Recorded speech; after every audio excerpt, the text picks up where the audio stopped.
Kena cari 10 kepala ikan kering. Setiap ada dalam ni, punggah duduk dalam lori.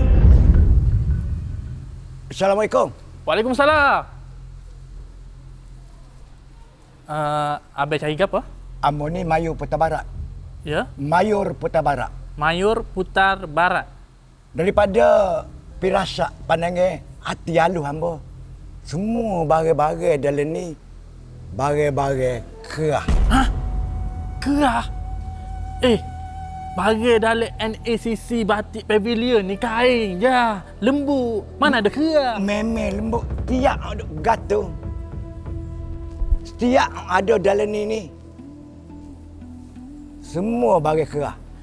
Kerah? Tapi barang kita ni barang baru, bukan barang purba. Amo tahu bukan barang baru, bukan barang purba. Tapi benda ni kena pelepah. Kena pelepah. Setiap lah barang-barang dalam ni kena pelepah. Kena pelepah. Sebab apa? Sebab dia kerah. Tengok.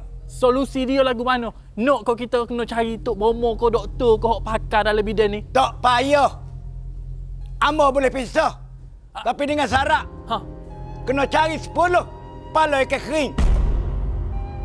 7 ekor ikan kembung celuk tepung. Ada lagi? Ikan singgah.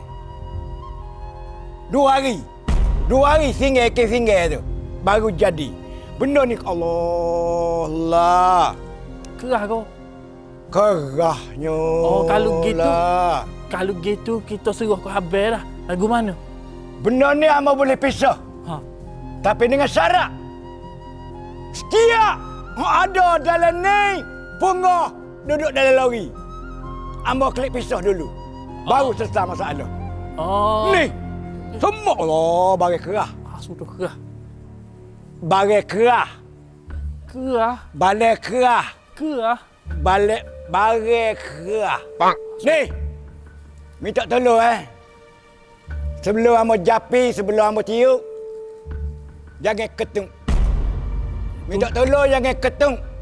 Tolong dari belakang dah jangan. Ketung tak jadi. Minta tolong. Mana jual dalam ni? Tak ketung. Sebab hamba nak pisah, siap nak gatung ni. Semua barang kerah. Gini adik. Adik cari punggah. Punggah Masuk dalam lori. Selalu? Selalu. Hamba boleh pisah. Boleh. Amma, Nabi, Naing, ni ambil barang kita ni buat masuk dalam lori poci ni. Selalu. Jangan ketuk dah. Jangan ketung. Kalau tidak tak jadi.